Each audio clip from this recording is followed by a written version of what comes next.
Hello and welcome to a Smurd P video, and today we have, well, it's sort of a little bit sad, the X-Men, the Hellfire Vigil, because there is no Hellfire Gala anymore. I think this is quite a nice touch and something I generally perhaps wasn't actually expecting, but I'm sort of happy that tradition is perhaps happening. So this is a big book. Reasonably sized book. This is probably an oversized annual in my opinion, and these happen once in a blue moon.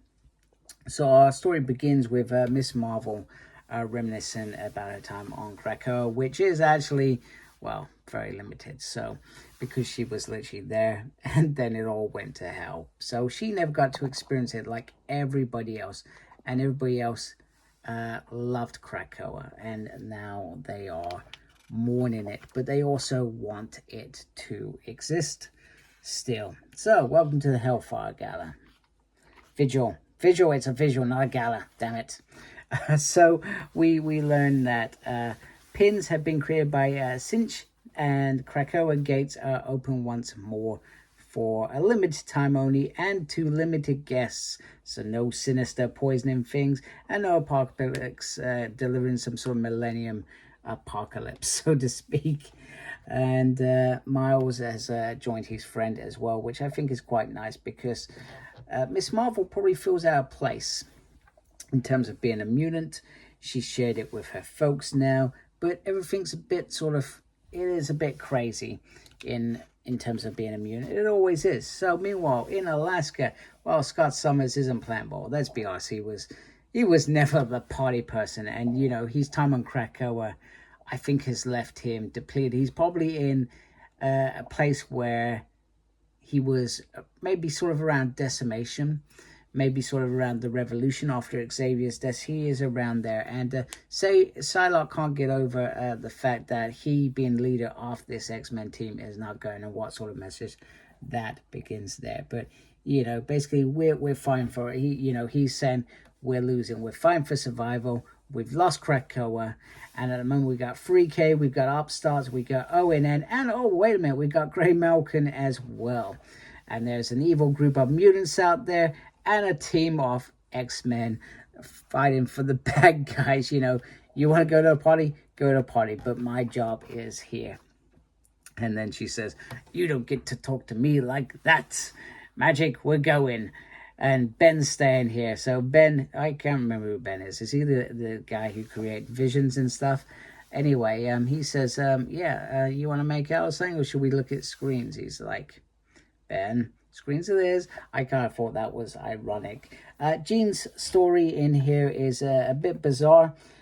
She starts reminiscing about the dead, in particular her sister Sarah, who was into the whole sort of paranormal stuff, and eventually out there she goes flying out there, sort of reminiscing about the people that she's lost. And she comes across this, I don't know who this is, but he's there, and she's been drawn to these people. It's I'm not gonna lie, that bit threw me off when I was reading it.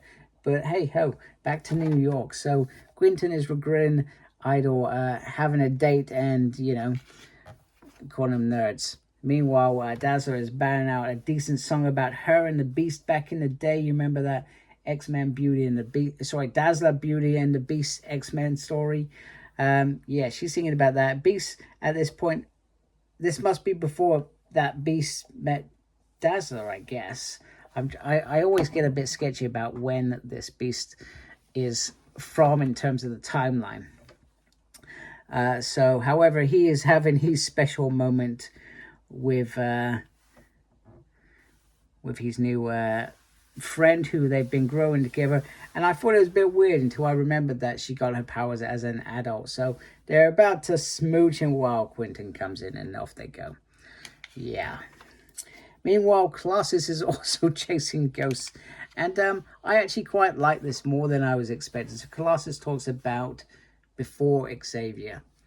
even when he got his mutant powers, the world was still normal for him. He was still doing normal things, and nothing would have changed without Xavier.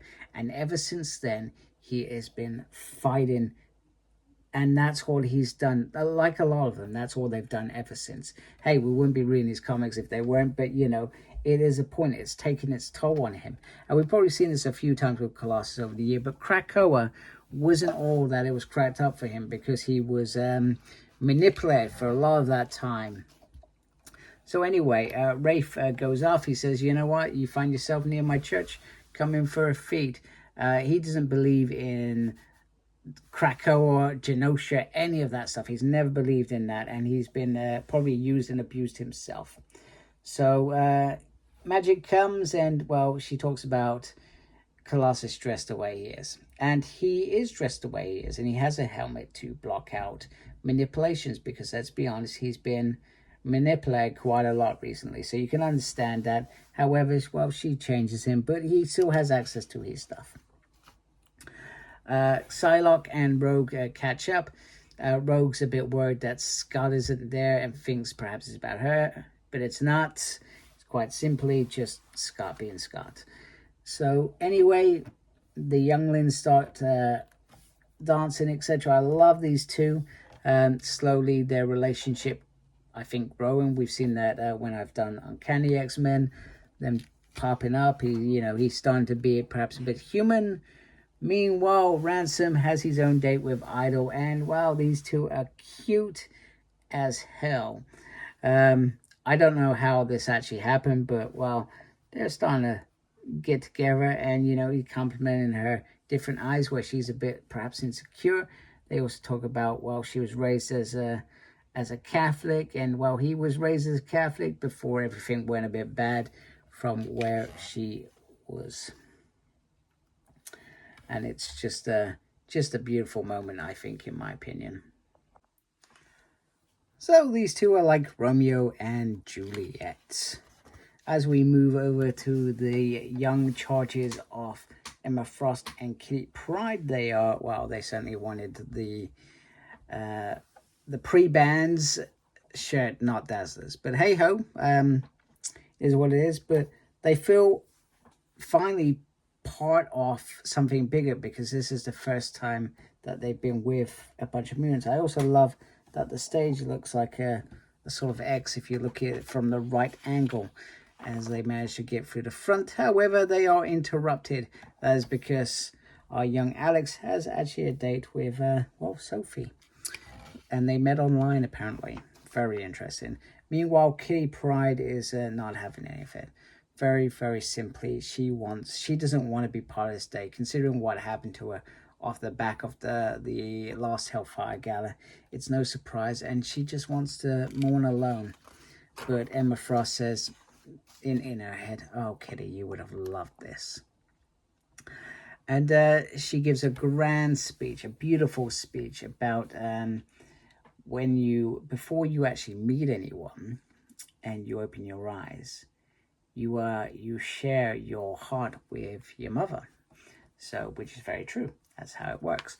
Your mother fills you inside, and it fills your growth and fills your heartbeat. And it's beautiful, beautiful moments like that make you proud to be a parent. And what she's saying is Krakoa is the other part of that heart. So as long as our hearts are beating, Krakoa lives. And it's a wonderful speech. Meanwhile, Sean goes to see Siren, who has been probably tasked to come here and witness this badness. And we learn that Tom's not in a good place as well. And he wants her to come back, and she just doesn't want to hurt anyone. It's really, really bizarre how they've gotten to her. Meanwhile, Dazzler's last song is coming up. So she had a world tour. I haven't actually read that. So Dazzler issue 4, 2024. So I haven't actually read that yet. So I will get round to it at some point. And meanwhile, her squad try to delay her. And she sings a beautiful song about Krakoa and what it was all about, and how it was meant for them. And however, all things come to an end, and as such, she is taken captured. But her last words is, I don't want this to be about violence. This isn't what this is about. This is about us and about our ending. So that's that. That's the end of the concept. Quite simple, as others are perhaps going to the other place where they are holding the vigil. So meanwhile, Storm is going to be a mother at some point, and she is getting pregnancy tests. Meanwhile, the clock is, well, very rude and very loud, very vocal. So she comes back to talk to everybody about Krakoa and about how we were scared to the winds of the world, and how we will remember Krakoa, because that's what this is about, remembering Krakoa. Everything we did, everything was beautiful and perfect. And we learn, I mean, this is probably one of the issues that I haven't read, so Watcher clearly shares with her the future. And the future is, well, you got this date, I've got my dad's hair and his fangs. I'm not sure who they're talking about there, so that's interesting. I'm not even sure who she's dead, because I'm not reading that series. And her name is Ferrara. I think that's how you pronounce it. I'll probably pronounce it wrong, so I apologize. That's probably wrong.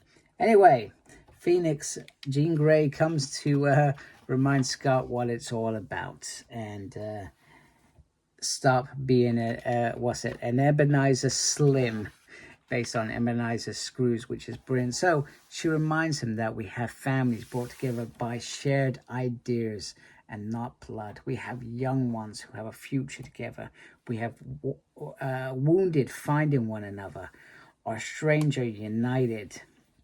Our leaders are offering new dreams over the ashes of the old one. And he says, do you get it? And he gets it. But it's not over, because, well, guess what? What are they called? Free K. Yeah, Free K. Free K send a message out to the pretending X-Men, you know, that turned on their own species. Enjoy what was left of Krakoa, because we are the future. Because in 3,000 years, they won't even remember Krakoa. They'll just remember us. And we are the Krakoa's true heirs. So they're rubbing salt in the wounds. And, well, happy Vigil. Hellfire Vigil. 3K out. Well, it was quite nice, I think, at the end. You know, after pretty much threatening them that they were going to be missing. But hey-ho. Got lots of writers here. Jackson, Jed, Stephanie, Jeffrey, Gail, Eve, Alex, Jason, Muera. I'm sorry, do you know what? I've said that wrong. So apologies, as well as lots of other artists and teams on there, and they're all wonderful. And I'm really sorry, because that is going to bug me. So I do apologize to Muera. I cannot say it. I'm so sorry. Terrible. Anyway, thank you for watching the video. It was a very long video, longer than most of my comic videos, but needed to be done. The Hellfire Vigil is over, and let's see what happens next in the world of X-Men, Uncanny and Exceptional X-Men, which I will be reviewing when I finally get those issues and catch up. So anyway, I hope you like my video. If you do, please do support my channel by subscribing. Thank you for taking the time to watch this video. I really do appreciate it. Thank you everybody that's subscribed already. Make sure you look after yourself and embrace geekiness. Take care. Goodbye.